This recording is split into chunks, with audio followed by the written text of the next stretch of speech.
এই যে নীরবতার কথা বলা হয় যে নীরব থাকো নীরব থাকো, এই নীরব থাকার মানে কি?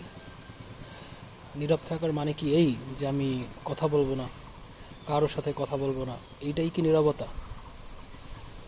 চুপ করে থাকলাম, কথা বলতে ইচ্ছা করছে বলছি না, কেউ কিছু জিজ্ঞেস করছে বলছি না, এটা নীরবতা?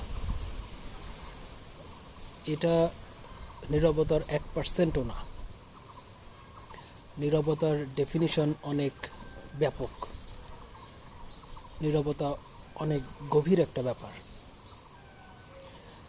প্রথমে আমরা লালন সাইজির একটা উদাহরণ দিই। আমি যখন লালন সাইজি বেঁচে ছিল, তার যে জীবন যে বর্ণনা পাওয়া যায়, তাতে ধরা যায়, এরকম একটা চিত্র আঁকা যায় যে উনি ঝিম ধরে বসে আছেন, কারোর সাথে কথা বলছেন না, বিয়ে শাদী করেননি, সংসার নেই, চুপচাপ সাধারণ একজন লোক।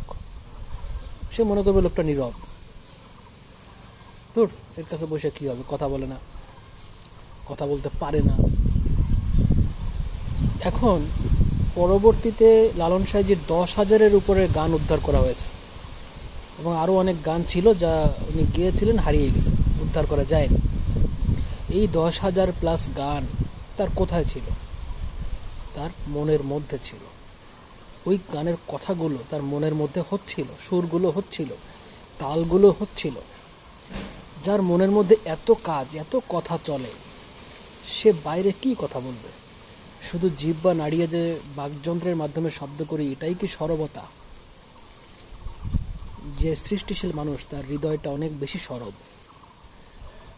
আমরা শুধু বাহ্যিক জিহ্বা দিয়ে কিছু কথা বলি, খাওয়ার কথা, একটু কিছু অনুভূতির ব্যাখ্যা দিতে, বর্ণনা দিতে চেষ্টা করি, যেটা একেবারেই সামান্য, এটা একেবারেই সরব না। হৃদয়ের যার সরবতা নেই, যার হৃদয়টা মৃত, তার সারাদিন জিহ্বা নেড়ে কথা বললে কি বা কথা বের হতে পারে? নীরবতার আরেকটা ব্যাপক সংজ্ঞা বলি,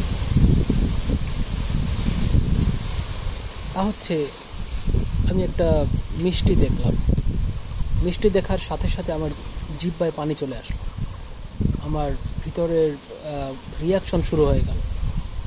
আমার জিহ্বাটা কিন্তু নীরব নেই। নীরবতা মানে কিন্তু শুধুমাত্র শব্দ না, নীরবতা মানে হচ্ছে সব কিছুর একটা শান্ত ভাব। সেটা শব্দের হতে পারে, প্রবৃত্তিরও হতে পারে।